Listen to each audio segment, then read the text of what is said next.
অসহায় মহিলার অ্যাকাউন্ট থেকে টাকা তুলে নিল ডাক বিভাগের কর্মী। বুড়িবাইল গ্রামের অসহায় মহিলা রুস্তানা বেগম লস্করে বৃদ্ধ মা ছাড়া আর কেউ নেই।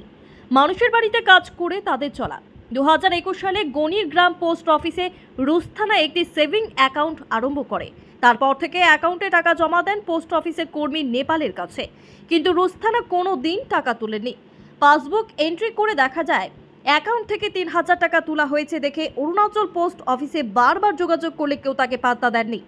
পরে গত 16 এপ্রিল অরুণাচল পোস্ট অফিসে পোস্টমাস্টারের কাছে লিখিত অভিযোগ দিলে পোস্টমাস্টার বিষয়টি ঊর্ধ্বতন আধিকারিকের কাছে প্রেরণ করবেন বলে 15 দিন পরে যোগাযোগ করতে বলে তাকে ফিরিয়ে দেন। 15 দিন পর যাওয়ার পর তাকে বলা হয় এখনও তদন্ত করেননি বলে ধামাচাপা দিয়ে ফিরিয়ে দেন। তাই অসহায় হয়ে সংবাদ মাধ্যমে দ্বারস্থ হন রুস্তানা বেগম। তিনি জানান, এক সপ্তাহের মধ্যে তার অ্যাকাউন্টে 3000 টাকা জমা না হলে আইনের আশ্রয় নেবেন। Bureau report, daily Barak. বাড়ি বুড়িবাইল পার্ট 2 গণিরগ্রাম এখন দুটো অ্যাকাউন্ট খুলেছিলাম। গণিরগ্রাম কি 21 মাস আমি টাকা তুলা করে থইছি। তো আর বাদে গণিরগ্রাম কিতা পোস্ট অফিস? হ্যাঁ, post office, Ganirgram post office. হ্যাঁ, থইছি বই করছি করিয়া টাকা থইছি তুলা করিয়া টাকা। তো আর বাদে নেপাল কইয়া একজন মানুষ আমি চিনি না, তার লোকের লেনা দেনা করছি।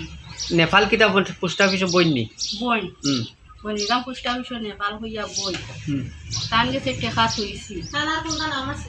আর কোনটা নাম আছে নি শুদ্ধ নাম আমি জানি না, আমি খালি জানি যে নেপাল থইছি টাকা। তো আর বাদে 16 তারিখ 11 মাস 2021 দেখা যায় আমার বই টাকা 3000 উড্ড করা।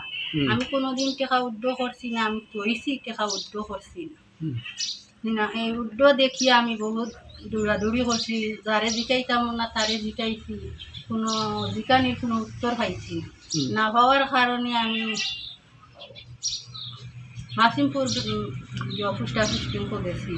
যাওয়ার বাদে অন্য দিয়া আইলে আমি হলাম ম্যাডামরে কইছি, আমি আগে ম্যাডামরে কইছি, ম্যাডামে কইছি না আমার যে টাকাটা তো উড্ড হয়েছে তুমি করছো। আমি কইছি না ম্যাডাম, আমি করছি না, আমি করিয়া আমি অত কষ্ট করি আইতাম ওখানে, আমি করছি না।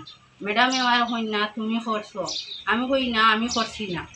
বাদে ম্যাডামে কিচ্ছু মাতিছি না, আমিও কিচ্ছু মাতিছি না। তার বাদে আমি অ্যাপ্লিকেশন আরও কয়েকদিন পরে গিয়া অ্যাপ্লিকেশন লেখিয়া দিছি। এই অ্যাপ্লিকেশন লেখিয়া দেওয়ার পরে আমার কইসই 15 দিন বাদে তারা মুখারি দিছেন, 15 দিন পরে আইব। 15 দিন পরে কইয়া আমি গেছি না, 17 দিনের দিন আমি গেছি। গিয়াইলে তারা আমার কইসই না আইসে না, কোন দিন আইব কোন দিন হইব।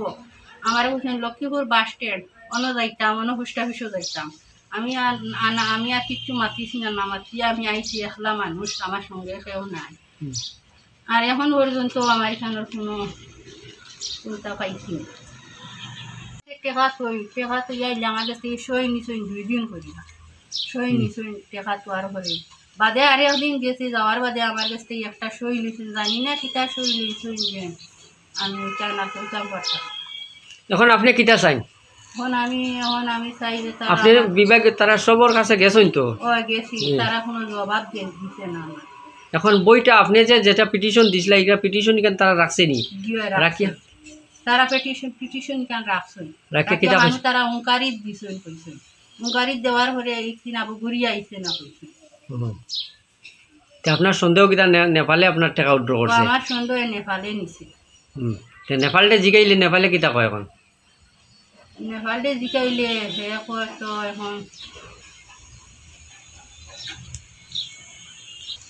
নেপালে জিগাইলে কয় নেপালে সেইটা জানে না, সেইটা কইতে পারতো। আপনি কিতা এখন কেস দিবানি? যদি কোনোবা সারান না পাইছে তো আইনের জাল লওয়া লাগবে।